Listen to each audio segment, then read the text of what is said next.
नमस्कार, मी अक्षय तुमचं स्वागत करत आहे अक्षय हेल्थ टिप्स या यूट्यूब चॅनलमध्ये. भारत हा एक जागतिक स्तरावर फळे आणि भाजीपाला उत्पादक देशांपैकी एक आहे. पण आजकाल लाईफस्टाईल फार बदलत जात आहे आणि सर्वांना सगळ्या गोष्टी लवकरात लवकर पाहिजे. जसे की रोज वापरणारा आपला जो भाजीपाला आहे आणि फळे आहे ते देखील आपल्याला नेहमी फ्रेश पाहिजे.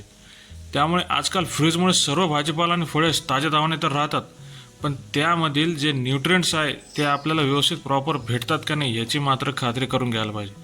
कारण तो भाजीपाला आणि फळे यांना फ्रीजची किती गरज आहे, तसेच बाहेरून आणलेला भाजीपाला आणि फळे यांना किती तापमानात ठेवावं लागेल हे देखील चेक करणे गरजेचे आहे. काही पदार्थ थंडीत साठवल्यावर त्याची चव आणि पौष्टिकता कमी होते. प्रत्येक पदार्थाच्या टेस्टनुसार त्याचे न्यूट्रिएंट्ससुद्धा बदलते.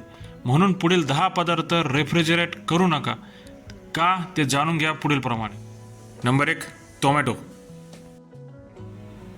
थंड तापमानामुळे टोमॅटोचा नैसर्गिक गोडवा कमी होतो आणि टोमॅटो हा आतून आणि बाहेरून लूज होणं चालू होऊन जातो.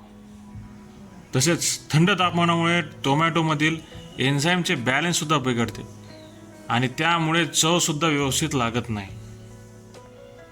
जास्त फ्रीजमध्ये टोमॅटो ठेवल्याने त्याची न्यूट्रिशनल व्हॅल्यूसुद्धा ढासळते. नंबर 2, कांदा.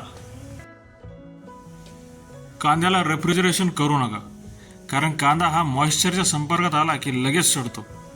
कांदे शक्यतो थंड व कोरड्या जागेत ठेवावे. कांद्याला ओल्या जागेपासून लांब ठेवावे. कांद्याला रेफ्रिजरेशन केल्यामुळे कांद्यामधील स्टार्चचे कन्व्हर्जन हे शुगरमध्ये होते.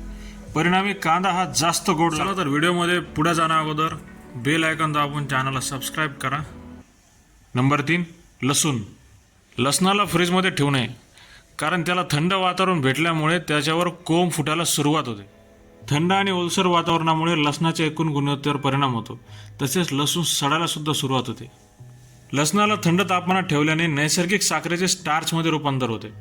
परिणामी लसणाची चव ही बिघडते. नंबर 4, बटाटा. बटाटे हे थंड तापमानात ठेवल्याने नैसर्गिक स्टार्चचे रूपांतर साखरेमध्ये होते. परिणामी बटाट्याची चवसुद्धा बदलते. बटाटे थंड तापमानात ठेवल्याने ॲक्रिलामाइड नावाचे केमिकल तयार होते. ॲक्रिलामाइड हे कार्सिनोजेनिक कॅटेगरीमध्ये मोडते, जे आपल्यासाठी कॅन्सरसारख्या आजाराचा धोका वाढवू शकते. बटाटे मॉइश्चरजवळ ठेवल्याने त्यावर बॅक्टेरियासुद्धा तयार होऊ शकतात. बटाटे सहसा थंड व कोरड्या जागेत ठेवावे. त्याला ओल्या जागेपासून लांब ठेवावे, अन्यथा ते सडूसुद्धा शकतात.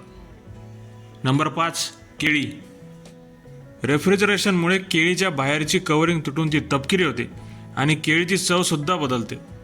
रेफ्रिजरेशनमुळे केळीमधील एन्झाईम ॲक्टिव्हिटी कमी होते. परिणामी केळीचा गोडवा देखील कमी होतो.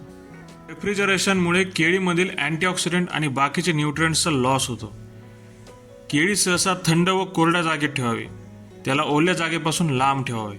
नंबर 6, मध. रेफ्रिजरेशनमुळे मध फार लवकर गोठणे चालू होतो. थंड वातावरणामुळे मधामधील गोडवा लवकर कमी होतो. परिणामी मध हा खाण्यायोग्य राहत नाही. मधाचा आणखीन एक महत्त्वाचा घटक म्हणजे मध हा एक हायग्रोस्कोपिक नेचर आहे, म्हणून तो हवेतील ओलावा शोषून घेतो. रेफ्रिजरेशनमध्ये आर्द्रता वाढते. परिणामी मध पातळ होतो आणि त्याची चवसुद्धा बदलते. मध स्वच्छ आणि कोरड्या जागी ठेवल्याने त्याची मूळ चव आणि क्वालिटीमध्ये बिलकुल बदल होत नाही. नंबर 7, खरबूज.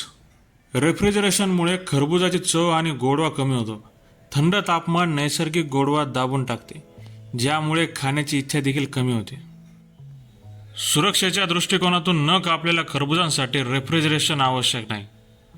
त्याच्या जाड बाहेरील कातड्यामुळे आतील फळाचे दूषित घटकापासून संरक्षण करते, ज्यामुळे ते खोलीच्या तापमानात साठवणे देखील सुरक्षित आहे. न कापलेल्या खरबुजांचे आयुष्य वाढवण्यासाठी त्यांना थेट सूर्यप्रकाशापासून दूर कोरड्या जागी ठेवा. त्यामुळे खरबुजाच्या पौष्टिक मूल्याशी तडजोड न करता ते ताजे आणि चवदार राहील. Number 8, olive oil. ऑलिव्ह ऑइलचा लो फ्रीजिंग पॉईंट असल्यामुळे ते लगेच गोठते, त्यामुळे त्याला रेफ्रिजरेट करणे योग्य नाही. थंड तापमानामुळे तेलाच्या डब्यात घट्टपणा येऊ शकतो, त्यातून पाणी देखील येऊ शकते. ऑलिव्ह ऑइलमधील पाणी बॅक्टेरिया आणि घट्टपणा देखील वाढवते, ज्यामुळे त्याचा ताजेपणा आणि चव बिघडते. ऑइल सहसा कोरड्या जागेतच ठेवावे. त्याला ओल्या जागेपासून लांब ठेवावे. आपण पाहू शकतो सर्व पदार्थ आपल्या फ्रीजच्या थंड भागात वाढतात, पण असे नाही. प्रत्येक वस्तू कुठे ठेवली जाते हे समजून घेतल्याने त्याची चव आणि पौष्टिक मूल्य टिकून राहते. व्हिडिओ आवडला असेल तर नक्की लाईक करा, शेअर करा आणि चॅनलला नवीन बघण्यासाठी आला असाल तर सबस्क्राईब करा.